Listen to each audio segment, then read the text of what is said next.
Dalam Nahumetik ni, dia akan tanya satu murid, okey tak, faham tak? Kalau tak faham, boleh tanya personal. Nama saya Safina binti Muhammad Syahril. Saya sekolah dekat SMK Seksyen 4 Kota Damansara. Dari mana awak kenal Nahumetik?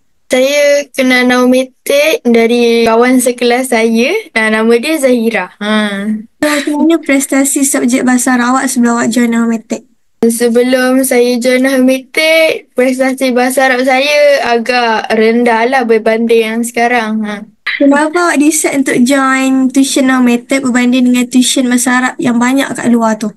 Sebab saya rasa Nahumetik ni tuition yang terbaik untuk prestasi saya lah. Dan Nahumetik ni saya tengok apa dia punya cara mengajar cepat faham lah.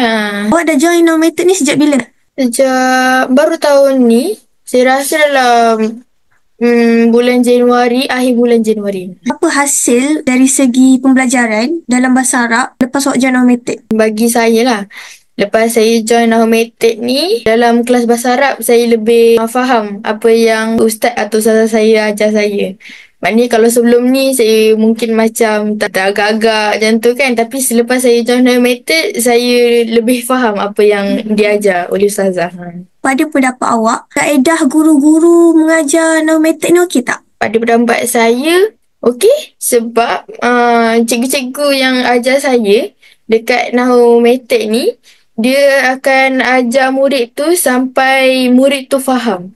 And dia tak terlalu cepat, tak terlalu laju. So, kita senang untuk catch up. Macam tu. Awak mencadangkan tak dekat pelajar yang lemah bahasa Arab ni untuk join Nahumetik?